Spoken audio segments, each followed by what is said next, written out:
Bonjour Ginette Kolinka, Bonjour. merci d'être avec nous.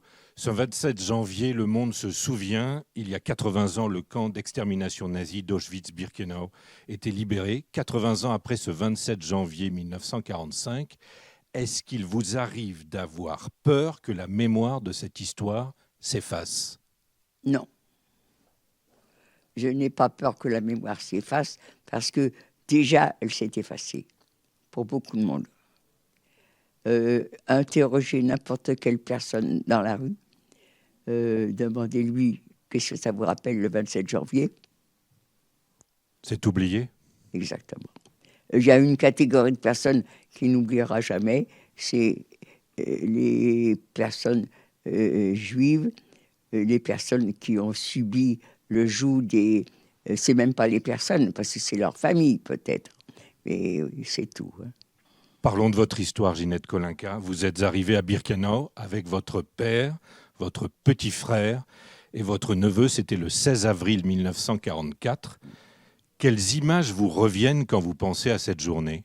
Si des images vous reviennent. L'image, c'est mon frère, mon père et mon petit frère qui montent sur le camion.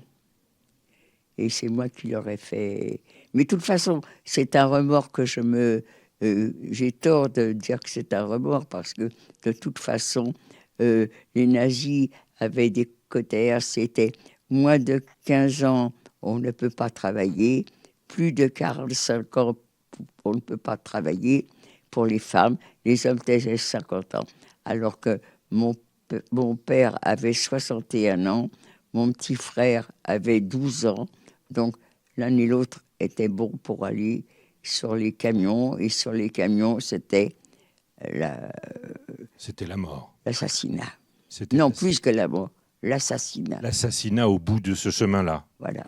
Et vous parlez de ce camion parce qu'à votre arrivée, vous arrivez en train dans le camp, vous êtes ensemble, et vous entendez que les plus fatigués peuvent aller jusqu'au camp en camion. En camion. Et vous leur dites, vous qui êtes fatigué, papa, Gilbert, allez-y. Exact. Exact. Mais de toute façon, ils faisaient la descente du train, ils ont séparé les hommes des femmes et ils nous mettaient par groupe de 5. Et par groupe de 5, on passait devant ces messieurs et au coup d'œil, parce qu'on n'avait pas de papier d'identité, toi tu rentres, toi tu vas à la mort. Oui. Quand vous arrivez à Birkenau, vous pensez arriver ici pour travailler, en fait. Vous pensez que vous allez travailler à l'usine ou dans un champ, c'est ça ? J'avais vraiment pas peur. J'allais dans un camp de travail. Et un camp de travail, pour moi, c'était un travail dur. Alors, qu'est-ce que c'est qu'un travail dur pour une jeune fille qui est vendeuse ou qui était dactylo? Eh bien, travailler dans les champs ou travailler en usine. Donc, j'avais absolument pas peur. Et quand est-ce que vous comprenez que ça n'est pas un camp de travail comme un autre ? Ah ben ça, tout de suite. Hein. tout de suite, on commence à vous bousculer très fort. Et puis quand on rentre dans le... Déjà, quand on marche pour aller jusque dans le camp, pour moi, c'était mon usine. Je voyais de la fumée, des cheminées. C'était mon usine. Oui. C'est quand j'étais dans le camp, c'est dans le camp qu'on apprend que l'usine, c'était l'usine de la mort. Mais quand je suis dans le camp, ce qui est la surprise, c'est de voir tout ce nombre de baraques à perte de vue. Vous avez des baraques. Ben, ça devait être une drôle d'entreprise pour employer tous ces personnes. Hein. Et puis il y a la violence qui s'abat sur vous et sur les autres femmes et jeunes femmes qui sont là presque tout de suite, dès le début. L'un des premiers ordres qui vous est donné, c'est celui de vous déshabiller. De se déshabiller. Jusque-là, personnellement, je n'ai pas vu personne être battu. Hein. Le début, quand on arrive dans le camp, on nous met nus, ça c'est vrai, on va nous raser, mais on ne reçoit pas de coups encore. Hein. Vous êtes mise nue, On vous êtes rasé, vous êtes tatoué aussi. Et vous Tatoué. vous retrouvez avec ce numéro matricule sur le bras. Voilà. 78 599. Le dire en allemand, ça a été très, très dur. Et je crois qu'ils n'ont jamais compris mon numéro. Mais je ne me rappelle plus s'il fallait dire son numéro à l'appel. Il y a des choses que je me rappelle et d'autres que je ne me rappelle plus. Ginette Kolinka, vous avez raconté que en arrivant dans le camp, il n'y a pas d'explication, il n'y a pas de mode d'emploi. Ah non. On apprend ou on meurt. Exact. Quand vous apprenez tout de suite parce que si vous n'avez pas compris, ben, on vous frappe. Là, oui. Là, on commence à frapper. Et c'est là que vous décidez, c'est ce que vous racontez aussi, de vous faire la plus petite possible, de ne jamais vous révolter, de tout accepter. De tout accepter, exact. C'était votre méthode de survie. Vous avez compris que votre survie pouvait passer par là ? Je ne sais pas si j'ai compris que c'était ma survie. Ce que j'ai compris, c'est que comme ça, je ne me ferais pas tabasser comme je voyais mes pauvres copines qui se faisaient taper au point d'être ou évanouies ou mourantes. Oui. Il y a une femme que vous allez rencontrer, beaucoup de femmes que vous allez rencontrer dans le camp, notamment Simone Veil, qui, elle, disait qu'il fallait être dur pour tenir et pour résister. Moi, je ne sais pas. Ces termes-là, je ne sais pas si je les emploierais. Oui. Moi, je crois que je dirais c'est la chance. Parce que, vous savez, j'ai vu des femmes costauds. Jamais j'aurais cru qu'elles perdraient leur force. Et puis, elles se sont laissées partir. Et j'ai vu, au contraire, des petites femmes. Oh non, mais elle ne tiendra pas le coup. Ben si, elle est revenue. De quoi étaient faites vos journées dans le camp ? Ah, ça, c'est des bonnes questions. Ah, merci, j'en ai une quand même, de bonne. Oui, parce que souvent, on ne nous pose pas cette question. Eh bien, on se levait le matin, je crois, je m'en tirais 4 heures du matin. On nous réveille, il faut tout de suite être dehors à l'appel. Déjà, c'est très difficile d'être tout de suite, parce qu'on dormait dans des espèces de niches qu'on appelait des koyas, et par le fait, on ne pouvait pas s'habiller si vous étiez dans la koya. Il fallait donc descendre de la koya. Selon l'étage que vous êtes, il y a 3 étages. Si vous êtes en haut, ça va, vous avez un peu de place parce que entre les toits sont quand même plus élevés. Mais si vous êtes dans les koyas au milieu ou en bas, il faut que vous sortiez de là pour vous habiller. Donc déjà, vous perdez du temps. Et quand on est sorti et qu'on a perdu du temps, eh ben, on reçoit des coups. Et après, ben, c'est l'appel. Et les appels, le matin, c'est assez rapide. S'il manque 1 ou 2 personnes, c'est pas parce qu'elle fait la grasse matinée, elle est morte ou elle est malade. Eh bien, les malades, il faut qu'elles soient debout quand même. Elles n'auront pas le droit d'être assises ni couchées. Debout à l'appel avec les autres camarades. Et les mortes, on les traîne, on les laisse tomber. On n'a pas pitié des mortes. Et donc, une fois que l'appel est fait, qu'est-ce que vous faites dans la journée ? Vous travaillez ? Ça s'appelle un commando. Et quand l'appel est fait, les commandos sont formés et vous amènent à l'endroit où vous devez aller. Qu'est-ce qui était le plus dur au quotidien dans le camp, Ginette Kolinka ? Qu'est-ce qui était dur ? Mais tout. Tout. Tout. Je ne saurais pas dire ce qui était le plus dur. Si, quand je suis arrivée, pour moi, le plus dur, c'était la nudité. Mais ça passe très vite. C'est terrible pendant 2 heures. Puis après, ça y est, vous y êtes habitué, puisque vous êtes toujours toute nue. Mais ce qui est terrible, c'est de voir vos amis qui sont battus et que vous pouvez... Vous savez, j'étais très contente d'être avec personne de ma famille. Je ne sais pas comment ont pu faire les mères, les filles. Elles ne pouvaient pas défendre. Les filles ne pouvaient pas défendre leur mère, les mères ne pouvaient pas défendre leurs filles. Et comment qu'elles ont pu accepter ça ? C'est pour ça que je dis que je crois qu'on perd toute... on n'est plus des êtres humains tout de suite. Immédiatement, on vous a enlevé votre humanité. Voilà, voilà. Et c'est pourquoi les mères et les filles ont survécu. Comment vous avez fait pour tenir, Ginette Kolinka? Est-ce que vous... La chance. La chance? Moi, je sais que c'est moi. Alors oui, on me parle de la bravoure, le courage. Mais non, on n'était plus rien. Alors, est-ce que quelqu'un qui est plus rien a des sentiments? Non. C'est la chance. Pour moi, c'était comme ça. Oui.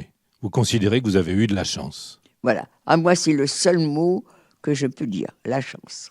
Alors, vous allez quitter Birkenau en novembre 1944. Ça, c'est la chance. Ça, c'est la chance, oui. On vous transfère vers le camp de Bergen-Belsen. Et puis, ce n'est que plus tard, en juin 1945, que vous rentrez à Paris, chez vous, que vous allez retrouver vos sœurs et votre mère. Vous vous souvenez de ces retrouvailles, du moment où vous les revoyez pour la première fois? Non. Non. Je vous ai dit, tout ce qui est sentiment, je l'ai oublié. Et je ne me rappelle pas. Je ne me rappelle pas. Est-ce que j'avais encore des sentiments pour être heureuse de les retrouver? Je ne m'en souviens pas. Est-ce que vous leur racontez ce que vous avez vécu à votre retour? Non, jamais. Pourquoi vous ne leur parlez pas? Mais mon père n'était pas revenu, mon petit frère n'était pas revenu, des oncles, des cousins ne sont pas revenus. Et moi, je vais dire tout ce que j'ai subi. Bon, mon père, mon petit frère, ils savent. Je l'ai, avec grand remords, je l'ai annoncé brutalement à ma mère. Mais les autres, moi-même, je ne sais pas. J'ai une sœur aînée qui a été déportée en 1943.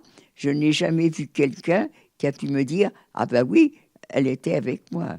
Non, moi-même, je ne sais pas. Tous ceux qui ont disparu, moi-même, je ne sais pas comment ils sont morts. Ou de leur propre mort, ou on les a envoyés à la chambre à gaz. Ça, je ne sais pas. Et vos sœurs ne vous posent pas de questions? Je ne crois pas. Non. Ou peut-être qu'elles m'ont posé des questions parce que au retour, je me souviens d'une réponse que je faisais et ça clouait le bec à tout le monde, c'est que si il fallait que ça recommence, si j'avais un enfant, je préférerais l'étrangler de mes propres mains que de subir ce que j'ai subi. Alors, ça voulait tout dire et ça voulait rien dire, mais voilà. Pendant 50 ans, vous n'avez rien dit à votre famille, à votre mari, à votre fils. Pourquoi ne rien dire? Je ne voulais pas les attrister. C'est tout. Tout simplement? Tout simplement. Et vous ne vouliez pas les embêter avec ça, en quelque sorte? C'est ça, exactement. Non, alors, les attrister, et puis il fallait que je rabâche à chaque fois à quelqu'un, j'ai été déporté et tout. Non. Ça, je me l'étais dit tout de suite. Dès que j'ai appris que la guerre était finie, Ginette, tu le raconteras à personne.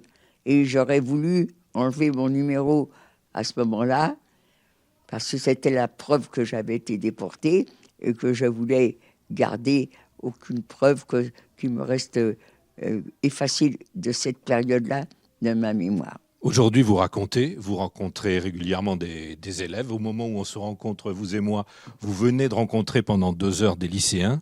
Qu'est-ce qu'ils vous demandent le plus souvent, ces jeunes? Je ne saurais pas dire les questions qu'ils me posent. J'avoue franchement, en tous les cas, ce que j'ai remarqué, jamais on nous parle de l'hygiène dans les camps. Et jamais on nous parle de qu'est-ce que vous mangez. Enfin, tout au moins maintenant, peut-être qu'ils le font. Mais tout à fait au début, quand j'ai commencé, et ça m'aurait intéressé qu'on me pose cette question. Parce que moi-même, j'aurais posé des questions à des survivantes de mon groupe. Alors que là, maintenant, il n'y a plus personne. Il n'y a presque plus personne. Décédés. Mais oui. Qu'est-ce qui vous semble essentiel de transmettre aux nouvelles générations, Ginette? C'est la haine. Attention, la haine, c'est un pied dans Auschwitz. Dès que vous commencez à dire « j'aime pas cela », c'est un pied dans Auschwitz. Quand je dis « j'aime », c'est pas bien. Parce qu'on peut ne pas aimer tout le monde. Mais on peut accepter. Et non seulement on peut, mais on doit accepter tout le monde. Ginette Kolinka, vous le disiez tout à l'heure, aujourd'hui vous êtes l'une des dernières survivantes d'Auschwitz, l'une des dernières à pouvoir raconter directement. Est-ce que vous craignez l'après, après vous, quand il n'y aura plus de survivants, plus de survivantes, le jour où les témoins directs ne seront plus là? Bon, c'est pas tellement ça qui me tracasse, hein. Mais bon, je sais que quand on sera plus là, ben, ça sera certainement plus pareil. Ceux qui ont des doutes auront toujours les mêmes doutes. Mais malgré tout, il y aura quand même des personnes qui nous auront écoutés et qui pourront dire à ceux qui ne croient pas que ça existait, « Ah si, nous on a vu des gens qui sont revenus des camps, ils racontent. » Dans quelques jours, vous aurez 100 ans. Qu'est-ce que je peux vous souhaiter pour votre anniversaire, C'est pas Ginette beau de Kolinka? me dire que je suis vieille. Ah, j'ai pas dit que Non, vous étiez vieille, j'ai j'ai pas dit que vous 100 aviez ans. 100 ans. J'ai pas 100 ans. Non, vous avez... Ce qui fait terrible, c'est d'avoir vécu un siècle. Ah oui. C'est ça qui me... Un siècle. J'ai vécu un siècle. Vous vous rendez compte ce que ça veut dire? Bah, pas encore. Et quel siècle? N'est-ce pas? Alors, qu'est-ce que je vous souhaite? Ben, je ne dis pas de vivre mon anniversaire, la fête qu'on va faire pour mon anniversaire, puis après, j'ai pas envie de vivre plus longtemps. Pas beaucoup plus? Non.